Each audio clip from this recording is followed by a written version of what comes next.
Uşaqlar dünyası təqdim edir.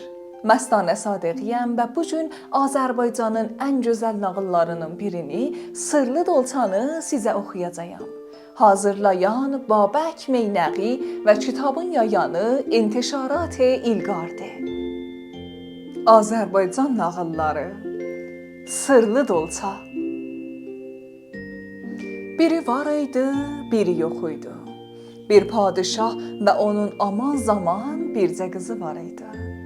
Günlərin bir günü bu padişahın ölkəsinə bir dərviş gəlir. Dərviş nə dərviş? Cadu bilir, rəmmal atır, taleə baxıb fal atırdı. Padişah bunu eşidincə tez dərvişi yanına çağıtdırıb deyir: "Baba dərviş, fal at. Bir mənim də taleyimə bax, gör ölümüm nə vaxt yetişəcək." Dərviş baş üstə söyləyib fal açır və biraz diskinən kimin olub dillənir. "Padişah sağ olsun. Bir zaman gələcək, qızım böyüyüb ərə gedəcək. Amma kürəkənin taxta çıxıb əmr edəcək ki, səni meydanda camaatın gözü qabağında dar ağacından assınlar." Padişah qanı qaralır. Dərdə bataraq qara qabaq bir adam olur. Ay keçir, il dolanır. Padişahın qızının ərlik vaxtı yetişir. Qız, nə qız? Gözəlliyinin sorağını eşitmək bəs imiş ki, ona vurularsan. Elçi dalınca gəlir. Onlara nə cavab verəcəyini bilməyən padişah dərvişin sözünü yada salıb, dörd bir yana car çəkdirir. Kim qızımı almaq istəyirsə, gərək bir şərtimə əməl etsin. İçərisində biri ağ, biri qara, iki daş olan dolçadan daşların birini çıxartsın. Bəxtinə ağ daş çıxana həm qızımı, həm padişahlığımı verəcəyəm. Kimin bəxtinə qara daş çıxsa, taleyindən küssün. Onu bir hündür dərədən aşırıb öldürəcəyəm.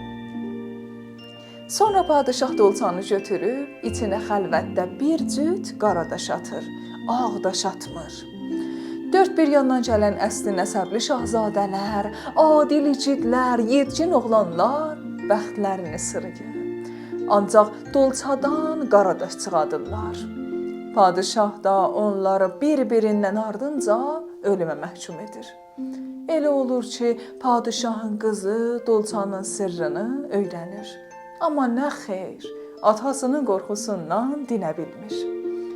Günlərin birində padişah qızı eyvandan baxır, görür ki, elçi daşının üstündə bir qoca oturub. Bundan mat qalır, qocanı yanına çağırır. Sonra arxasını ona çevirib soruşur: "Əmi, sizdən nə lazım?" Qoca cavab verir ki, "Gəlmişəm atanın dolçasından ağdaşı çıxaldam, səni alam, padişahlığı götürəm özümə." Qız yenə arxasına baxmadan qəzəblə deyir: "Zorlu pəhləvanlar, əricidlər, tədbirli şahzadələr ağdaşı çıxarda bilməyib qurban gedib. İndi sən zəif bir qoca mı bu işi başaracaqsan? Hələ ki səlamətsən, başını götür ged evə." Sözünü bitirincə padişah qızı geri dönür. Nə görsə yaxşıdır. Görür ki, yanına çağırdığı qoca deyil, cavan, həm də gözəl bir oğlandır. Qızın ürəyi ağrıyır. Dolçanın sırrını ona açıb yalvarır. "İnsafsız atam səni öldürər, bu fikirdən əl çək, başını sağ götürüb ged evinə." Oğlan razılaşmayıb deyir: "Elə şey yoxdur, ağdaşı çıxartmaq məndən." Yenə tədbir vurur. Təbillər səslənir, ağsaqqal, qarasaqqal hamı yığışır meydana. Padişahın dolçasını da qoyurlar düz meydanın ortasına. Sonra oğlanı çağırırlar meydana. Daha bir qurban deyən meydan əhli oğlanın halına acıyır. Padişah qızı da örtülü eyvandan baxıb göz yaşı axıdır.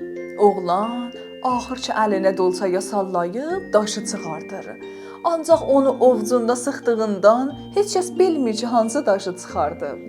Padişah əlini açmağa oğlana əmr edəndə oğlan var gücü ilə daşı uzağa tullayır.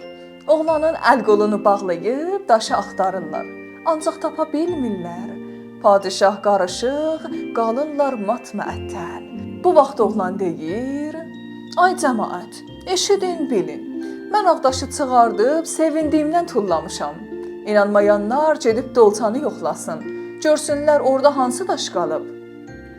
Meydan qarışır bir-birinə. Hamı dolçaya baxmağa axışır və görürlər ki, dolçanın içində qara daş qalıb. Daşı padişaha göstərirlər, o yanıb yaxılsa da dinə bilənmiş.